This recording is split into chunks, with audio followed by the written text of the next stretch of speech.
வணக்கம். என் பேர் அவனிதா. நான் இன்னைக்கு ஆறாவது நாள் துர்க்கை காத்தியாயினி பத்தி பேச போகிறேன். துர்க்கை அம்மனின் வழிபாடாக கொண்டாடப்படும் நவராத்திரி விழாவின் ஆறாவது நாள் கொண்டாட்டத்தில் வழிபடும் தேவி காத்தியாயினி தேவி ஆவாள். காத்தியாய முனிவரின் மகளாக இவள் பிறந்ததால் காத்தியாயினி என்று அழைக்கப்படுகிறாள். 4 கைகள் கொண்டு இடது மேல் கையில் ஒரு தாமரை மலரும் கீழ் இடது கையில் ஒரு நீண்ட வாளும் கொண்டு காட்சி தருகிறாள். வலது கைகளில் அபயம் மற்றும் வரத முத்திரையுடன் காட்சி தருபவள் தேவி காத்தியாயினி ஆவாள். மஞ்சள் நிற புடவையில் சூரியனை போல சிங்கத்தின் மீது வீற்றிருப்பாள்.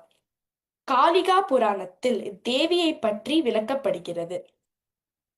மகிஷாசுரன் என்ற கொடிய அரக்கனை அழித்தவள் நம் காத்தியாயினி தேவி.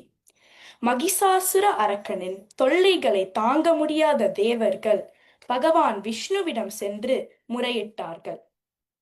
விஷ்ணு பகவான் சிவன் மற்றும் பிரம்மாவுடன் சேர்ந்து ஒரு தீப்புலம்பான வடிவத்தை உருவாக்கு குழந்து வேண்டி தவம் இருந்து காத்தியாய முனிவருக்கு மகளாக பறிக்க செய்தார்கள். இந்த காத்தியாயினி அரக்கர்களை கொல்ல ஒரு போராளியாக உருவாக்கப்பட்டாள்.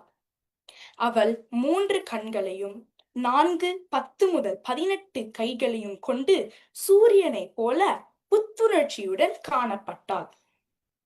காத்தியாயினி வளர்ந்த பிறகு மகிஷாசுரனை கொல்ல தேவர்கள் அவருக்கு ஏராளமான ஆயுதங்களை பரிசளித்தனர்.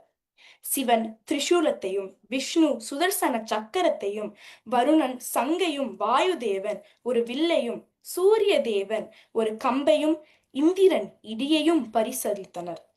இதேபோல் பிரம்மா ஜபமாலை மற்றும் தண்ணீர் பானையையும், காலதேவன் வாள் மற்றும் கேடயத்தையும், விஸ்வகர்மா ஒரு போர்க்கோடாயையும் உட பல ஆயுதங்களை கொடுத்தனர்.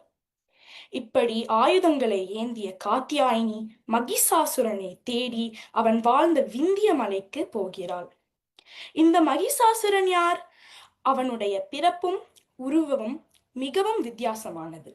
அவனது தந்தை ரம்பா என்று பெயருடைய அரக்கர்களின் மன்னன். அவன் எருமை உருவத்தை உடைய மகிஷா என்று பெண்ணை காதலித்தான். இவர்கள் இருவருக்கும் பிறந்ததால் மகிஷாசுரன் அரக்கன் மற்றும் எருமையோட வடிவத்தில் இருக்கிறான். விந்திய மலையில் மகிஷாசுரனுக்கும் காத்தியாயினிக்கும் மிகப்பெரிய போராட்டம் நடந்தது. இந்த போரில் காத்தியாயினி மகிஷாசுரனின் தலையை வாளால் வெட்டி அவனை தோற்கடித்தாள். மகிஷாசுரன் கொன்ற நாளை துர்க்கை பூஜை நாளாக கொண்டாடப்படுகிறது.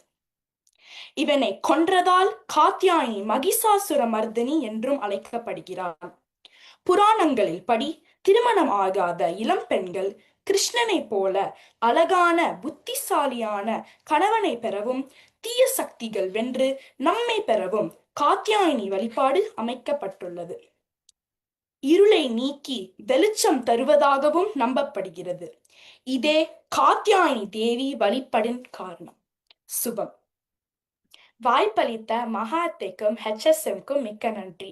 இதை எழுதிய குழலி அத்தைக்கும் மிக்க நன்றி. நன்றி, வணக்கம்.